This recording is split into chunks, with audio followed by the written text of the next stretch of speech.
တကယ်ပါလုံးကိုတရုံးပေါ်ကမင်းမင်းကြီးအုပ်ချုပ်နေတဲ့မကောင်းဆိုးဝါးတစ်ကောင်အခုချိန် Airbus ရဲ့အိမ်မဆိုးကြီးဖြစ်နေတဲ့သူ Future Hurricane ကိုတော်တော်မလုံအောင်လို့ဖိထားခဲ့တဲ့ King of the Wall အီမူကဘာလို့ချစ်သူကြီးဖြစ်လာရတာလဲဒီ theory ကိုအစချီရရင် Inter က theorist တွေမှွေခဲ့တဲ့ဇာတ်လမ်းတစ်ခုလိုပဲပြောရမလား Ichiro Oda ကသူ့ရဲ့ဇာတ်လမ်းကိုကျေပြတ်လာအောင် World Building တွေနဲ့ဖြန့်ချက်ထားရပြီး chapter တစ်ခုမှာအရင်သိမ်းခဲ့တဲ့အချက်လက်လေးတွေလည်းပြတ်တက်ပါရီတက်ဆက်မှုတွေများလာတဲ့အခါအတိတ်ကအဆက်ဟောင်းကိုလည်းလွှမ်းမိမှာပေါ့အော် sorry ရောသွားလို့တက်ဆက်မှုတွေများလာတဲ့အခါ Fanny က chapter ထောက်ကြီးကိုလက်လောပြီး theory တွေအများကြီးထုတ်ကြပါရီဂျဘိုးကိုလိပ်ဖြစ်အောင်လုပ်တဲ့ conspiracy တွေလည်းရှိသလိုအရင်က tough ဖြစ်တဲ့ theory တွေကလည်းတပုံတပင်ကြီးပါပဲဒီလိုနဲ့အချက်လက်များစွာကိုစုဆောင်းက2026မှာကြောက်စရာကောင်းတဲ့အီမူဟာစက်တူကြီးဖြစ်နိုင်တဲ့ဆိုတဲ့ theory ကြီးထွက်လာခဲ့တာပေါ့ကျွန်တော်အနေနဲ့ဒီ theory ကိုမုန်းပြီးမြဲဒီနေ့မှာရထားသမျှအရာတွေအားလုံးကိုပြပြပြီးတော့မှဖြစ်ပါရီဒီဗီဒီယိုကတူကောက်တူနိုင်တယ်ဒါပေမဲ့စိတ်ဝင်စားဖို့တော့ကောင်းပါရီဒီဟာကတကယ်တော့ mins တစ်ခုအတွက်တက်ထုတ်ထားခဲ့တာပါ like Kurikuman theory လိုပဲပြောပါများတော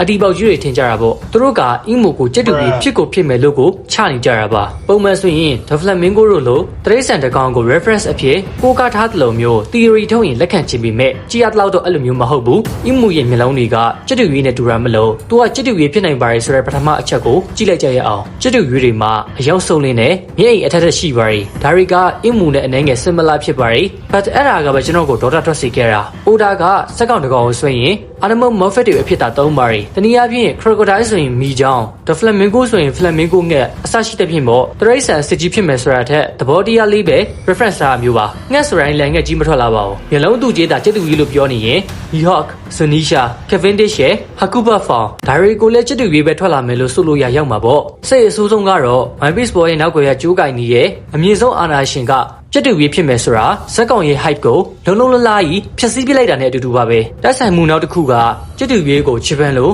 အိုမူလို့ခေါ်တာကြောက်မှာတဲ့အီမူနဲ့အိုမူကနားထောင်ရင်တော့မှအကွာကြီးပါအဲ့လိုပြောကြည့်တာဆိုအီမူကိုပြောမယ်လမ်းပြီးဥမီပင်လယ်လို့အတိတ်ပဲရပြီးပင်လယ်နဲ့ဖျားလို့ခေါင်းစဉ်တက် theory ထုတ်ရင်တော့မှစက်တူကြီး theory ထက်အများကြီးတာပါအောင်မယ် One Piece theorist အများစုက pattern recognition ကိုအရင်ကြည့်ပြီးတော့မဟုတ်တာတွေရှောက်ပြောကြတယ်သူတို့က respect အောင်မှထောက်ထုတ်နေတာမဟုတ်ဘူးတကယ်ကြီးရတာက Skypiea arc မှာ Luffy တွေ့ခဲ့တဲ့ South Path ကိုအခြေခံထားရဆိုတဲ့အချက်ပဲအဲ့ဒီတုန်းက Luffy ကသူ့ရဲ့အရှိမအဲ့ဒီငှက်ကြီးအရှိမရီမောနေခဲ့ပါတယ်အခုအီမူရဲ့အရှိမလည်းရီမောနေတာကြောင့်အငှက်ကအီမူဖြစ်မယ်လို့တော့မှကြားနေရတာတွေရှိပါတယ်ဒါဆိုရင်မေးစရာရှိတာကခိုင်တိုရဲ့အရှိမ Gear 5 နဲ့ဟာတာရီခဲ့လို့ခိုင်တိုကငကားမပြောင်းမဲ့နဲ့လက်ရပြောင်းသွားတာမြင်ခဲ့ဘူးပါတလား Luffy Margin Found ရသွားတာကလည်းဒီ theory ကိုထောက်ပံ့ပေးထားပါတယ်တဲ့ Luffy ဂျင်းနီဖြစ်သွားတာကိုမမိကြရမလားအဲ့ဒီဂျင်းနီက Aladdin story ကနေပြီးတော့အခြေခံထားတာဖြစ်ပြီး Disney Aladdin မှာနာမည်ကြီးရဲ့ကျစ်သူတွေ Diego Pania အကြောင်းလုံးလဲဆိုပြန်ပါတယ် Diego ကျစ်သူတွေက William Shakespeare ရဲ့ Tragic Play Othello မှာ villain တစ်ကောင်ပါအီမူကလည်း villain ဆိုတော့ theorist တွေအတွက်